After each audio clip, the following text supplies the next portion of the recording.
Depp v. Heard attorneys reflect on verdict 2 years later. I'd like to see society correct itself. 2 years later, the verdict in Johnny Depp's defamation case against Amber Heard continues to be polarizing. On June 1, 2022, the 6-week trial in Fairfax, Virginia culminated in a shocking reveal. The jury sided mostly with Depp, finding Heard liable for defamation in her Washington Post op-ed about surviving abuse, though she didn't mention her movie star ex-husband by name in the article. Heard won one of her 3 counterclaims. He was initially awarded over $10 million in damages, and she, $2 million.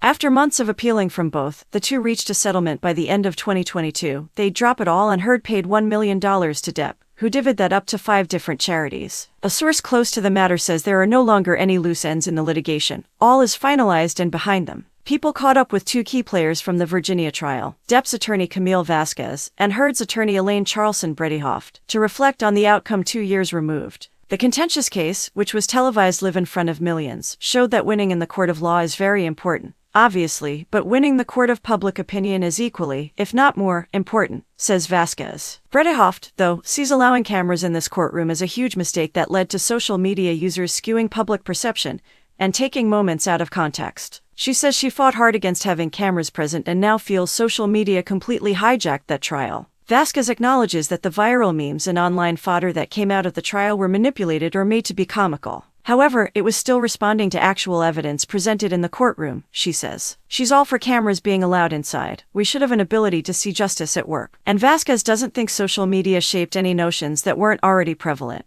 Public opinion was swayed by the credibility of these 2 people and who the public at large believed and who they didn't believe. It was Depp who pushed for the cameras. Explains Vasquez, I know how personal and how invasive some of the topics that we talked about were for both of them, for both Mr. Depp and Ms. Heard. But, she adds, it was incredibly important that Depp be able to reach his fans and show them the evidence that the jury was evaluating. Says Bredehoft, you should never have cameras in a courtroom for sexual assault or domestic violence. I hope that the rest of the world has figured that out and that mistake won't be repeated. Directly after the verdict, Heard expressed disappointment in a written statement, calling the outcome a setback to a time when a woman who spoke up and spoke out could be publicly shamed and humiliated. Depp, in his message at the time, said, I hope that my quest to have the truth be told will have helped others, men or women, who have found themselves in my situation. Bredehoft, who teamed up with Ben Rottenborn on the case, recalls, I can't tell you how much I admire Amber because the first thing she said was, I am so sorry that I have let all these women, all these victims down. That was the most important thing to her, was that she felt like she had let them down. Vasquez, who worked on the trial alongside Benjamin Chu, says she takes issue with claims that the verdict will have negative ramifications for people who come forward with abuse allegations in the future. What we showed definitively is that domestic abuse has no gender, she says, adding, we wanted to right the ship.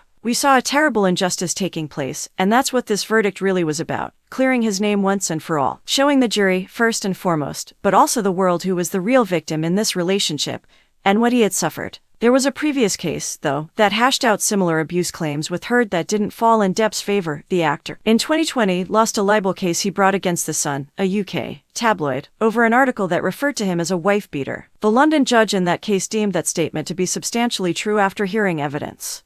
Bredehoft worries people are quick to forget that UK verdict, while Vasquez points out that the legal proceedings were very different. No jury was involved there and Heard was not a party. The 2 attorneys say they keep in touch with their former clients. You don't go through something like that without being bonded with each other for life, says Vasquez, adding that their team's group chat with Depp is still active. Bredehoft and her daughter, a paralegal during the trial, also still communicate with Heard. What is the verdict's impact on society? Vasquez argues it was a wake-up call that illustrated due process does exist for a reason, and we need to give individuals accused their proper day in court before judging them or canceling them. I think that's the reason that we're still talking about this case, she adds. On the other hand, Bredehoft is holding out hope that one day people will look back at the trial with a different lens. At some point, I would like to see society correct itself, right itself, she says. They should be seeking out Amber, bringing her back, making sure she can be a success again. She was a success before all of this, and she can be a success, but she needs the world to reach out to her too and to say, we're sorry. We recognize this. We want to do the right thing. We made a mistake when we made these judgments. I'd love to see that.